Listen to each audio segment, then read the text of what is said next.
हम कई बार प्रार्थना करते हैं कि कर्म करके फल को भगवान के ऊपर छोड़ दो, ठीक समझो जो निर्णय होता है वो हमारे ही अभ्यास और कर्म का होता है। पक्का समझिए, कहीं भी कोई विजय प्राप्त करता है उसका अभ्यास बहुत दृढ़ हो गया है, वो अभ्यास से आगे निकल रहा है। अभ्यास, उसमें आप ऐसी भावना न सोचे कि हम कोई ऐसा दान पुण्य की, वो एक अलग कर्म बन गया, वो आपका एक अलग कर्म बन गया। नहीं, आपकी अश्रद्धा हो जाएगी प्रभु में। हम अभ्यास से जो हमें जीतना है उसको हम सोचे कि यहां दान कर देते हैं और वहां हम विजय प्राप्त कर लेंगे, तो एक ही नया कर्म, शुभ कर्म आपका फलीभूत होगा आगे, लेकिन वर्तमान में वहां अभ्यास काम करेगा आपको। हम कभी गोली नहीं चलाई, जानते ही नहीं। अब हम मनाए कि प्रभु ये निशाना हमारा जो है ठीक लक्ष्य पे लग जाए, अभ्यास करो। और निशाना नहीं लगा तो हमें अश्रद्धा हो जाए, भगवान हमने कहा था तुमसे कि निशाना सही लग जाए। ऐसी मूर्खता, ऐसी अज्ञानता नहीं करनी है। जो अभ्यास, अर्जुन को क्या बोल रहे हैं भगवान? अभ्यास योग युक्त, सामने खड़े हैं सरकार। अभ्यास योग युक्त है ना, चेतसा नान्यगामिना, लक्ष्य पर आपकी दृष्टि रहे, दृढ़ अभ्यास रहे। बस यही बात समझनी है। चाहे परमार्थ हो, चाहे पढ़ाई हो, चाहे व्यापार हो, चाहे नौकरी हो, चाहे कोई क्रीड़ा हो, अभ्यास, प्रमाद स्थिति नहीं, भोगों में मनोरंजन नहीं, अभ्यास। अभ्यास विजय दिलाएगा। यही अभ्यास भगवत स्वरूप है। भगवान की प्राप्ति के लिए भी कहा है कि मन को यदि मेरे में लगाना है तो दो उपाय हैं, वैराग्य और अभ्यास। अभ्यास में बाधा देने वाले से राग रहित हो और अभ्यास में दृढ़ हो जाओ। क्या नहीं प्राप्त हो सकता, क्या नहीं हो सकता। हमारी अभ्यास की इतनी प्रवीणता बन जाए कि जिस लक्ष्य पे हम लगे उसको हम पार करें, उस पर हम पहुंचे, निराश होने की जरूरत नहीं। श्री भगवान कह रहे हैं कर्मों में निष्कामता सिद्धि है, पर बहुत कठिन है। हम कोई भी कर्म बिना कामना के करते ही नहीं है, इसलिए बंधते चले जाते हैं। अभी अध्यात्म है, समझ, बिना फल दिए जाएगा ही नहीं, तुम्हें कामना करने की जरूरत ही नहीं है।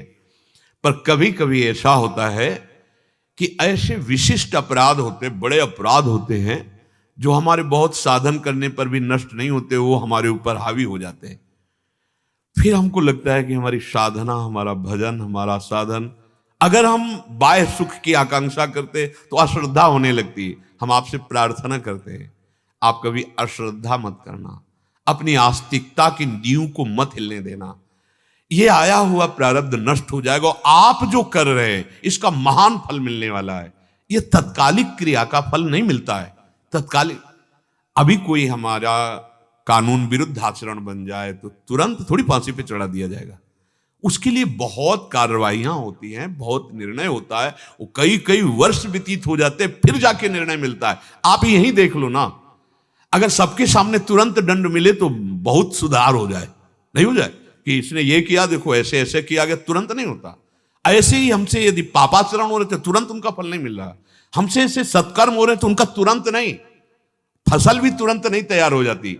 अरे तुरंत के लिए आपकी चित्त वृत्ति जिस सत मार्ग में लगी है, आप थोड़ा धैर्य धारण करो, थोड़ा विश्वास करो, फल दिए बिना जाएगा ही नहीं। चाहे असत कर्म हो चाहे सत कर्म हो, पर अगर तुम फल के हेतु बन जाओगे तो बहुत निराश हो जाओगे, उदास हो जाओगे, हताश हो जाओगे, क्योंकि एक रस संसार नहीं है। कभी सुख कभी दुख, कभी लाभ कभी हानि, कभी जय कभी पराजय। इन्हीं द्वंद्वों से जीतने के लिए अध्यात्म मार्ग है। हमारा कार्य पूरा हुआ, कर्तव्य पूरा हुआ, फल नहीं मिला, हमें निराश नहीं होना। बार बार भगवान समझा रहे हैं, संसार की दृष्टि से फल नहीं मिला, पर आपको कर्तव्य का महान फल मिलेगा। आप विजय को प्राप्त होंगे, निराश नहीं होना। कर्म करने पर तेरा केवल लक्ष्य होना चाहिए। कोई तेरे कर्म करने पर आदर करे या निंदा, और देखो ये संसार है, जय होगी तो फूलमाला पहनाएगी, और पराजित हुआ तो ये नहीं देखेगा कि जी जान की ताकत लगाकर उसने कोशिश की, अभ्यास किया, नहीं सफलता हाथ लगी। असफलता में जो साथ दे वही सच्चा मित्र होता है। सफलता में तो सब साथ देने, पर पक्की बात समझ लो, असफलता में कोई बिरला ही साथ देता है, धैर्य बंधाता है, नहीं तो ये पता नहीं कि उसके हृदय में क्या हो रहा है, कितना उसने प्रयास किया, चाहे अध्यात्म में हो, चाहे पढ़ाई में हो, चाहे क्रीड़ा में हो, किसी भी खेल में हो। कोई भी चाहता है क्या पराजय, अभ्यास, उसकी पूरी कोशिश, अब परिणाम उसके अनुकूल नहीं आया, तो हम सबको चाहिए कि साथ देना चाहिए, एक दूसरे का उत्साहवर्धन करना चाहिए। लेकिन जिनको शुद्ध बुद्धि प्राप्त नहीं है, वो उत्साहवर्धन की जगह और निराश कर देते हैं। बच्चा फेल होके आया, अगर मत इतने पैसे लगा दिए, तो खिलवाड़ में समय नष्ट किया, फेल हो गया, और वो वैसे उसके मित्र जो पास हो गए, वो वैसे ही ऐंठ के चल रहे थे, वो वैसे ही दुखी हो रहा था, अल्प बुद्धि, और ऊपर से आकर आपने, और अब वो क्या, उसकी निराशा कहां पहुंचा देगी उसको। ऐसे किसी भी विषय में सबसे प्रार्थना है, कोई भी पराजित हो रहा हो, उठाने की कोशिश करो, उसको उस पराजय के दुख से निकालने की कोशिश करो, उसको सहयोग दो, मानसिक सहयोग दो, वाणी का सहयोग दो, तभी हम वास्तविकता में मित्रता का व्यवहार, तभी हम एक दूसरे को सुख पहुंचा सकते हैं। पर प्राय ऐसा नहीं देखा जाता, असफलता पर सवरे नहीं भाई, कोई नहीं चाहता असफलता। कौन चाहता असफलता? पूरा प्रयास करने पर यदि असफल हुआ है तो पूजनीय है, प्रशंसनीय, उसकी प्रशंसा करो, तुमने बहुत प्रयास किया, निराश होने की जरूरत नहीं। ये अभ्यास, ये प्रयास, एक दिन सफलता तुम्हारे चरण चूमेगी, तुम्हें निराश नहीं होना। भगवान कह रहे हैं, तुम्हारा आदर करे कोई या निरादर, प्रशंसा करे या निंदा, अंतःकरण शुद्ध हो या ना हो, सिद्धि मिले ना मिले, तुम्हें बिल्कुल परवाह नहीं कर। भगवान कह रहे हैं, तो फिर काहे को चिंता करते हो? तभी तो शरणागत मस्त रहता, निश्चिंत रहता। महाराज आपकी नाव में बैठ गए, अब आप देखना, पर यहां नाव का परिचय ही नहीं है, इसीलिए हम निराश हो जाते हैं, हताश हो जाते हैं, दुखी सुखी हो जाते हैं।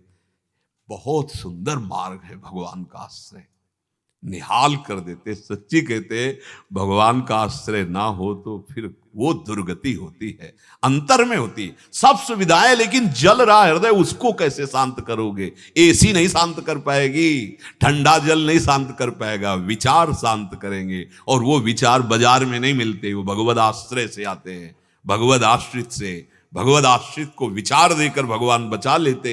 भारी से भारी दुख की परिस्थिति है, पर इतना उत्तम विचार है कि दुख उसे छू नहीं पा रहा है।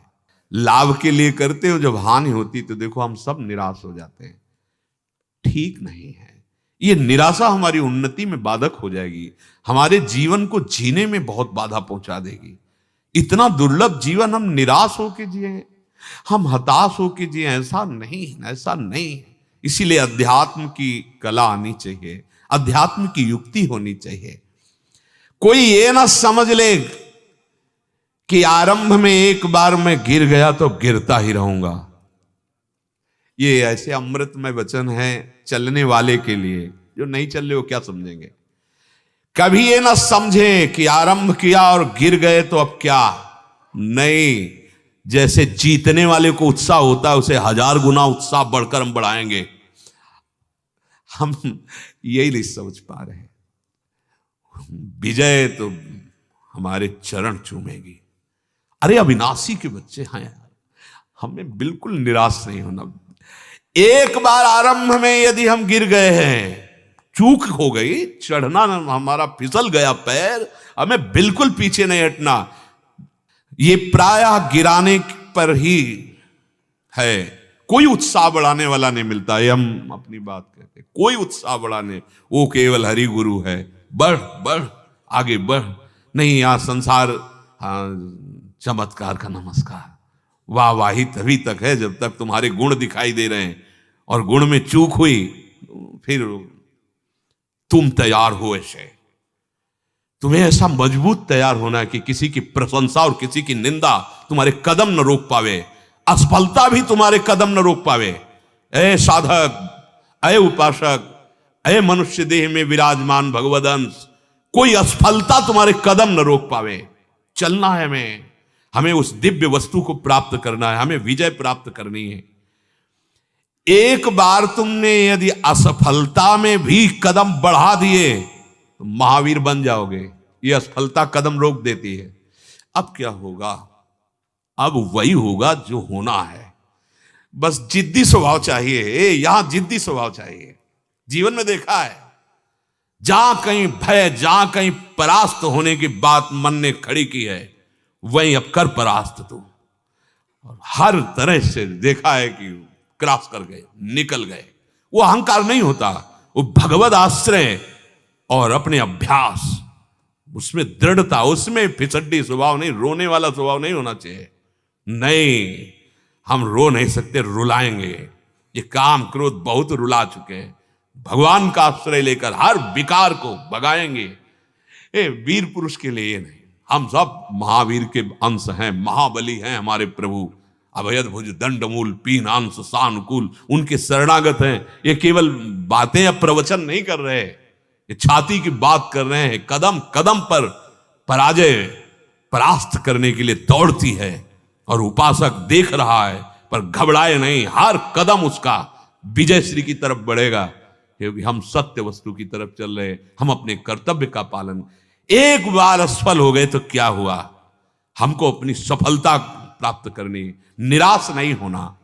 और एक बार यदि तुम ऐसा कर ले गए सम सिद्धि असिद्धि में, तो समझ लो कि तुमने परमात्मा प्राप्ति या ऊंचाई पर चढ़ने के लिए कमर कस लिए, तुम्हें कोई नीचा नहीं दिखा सकता।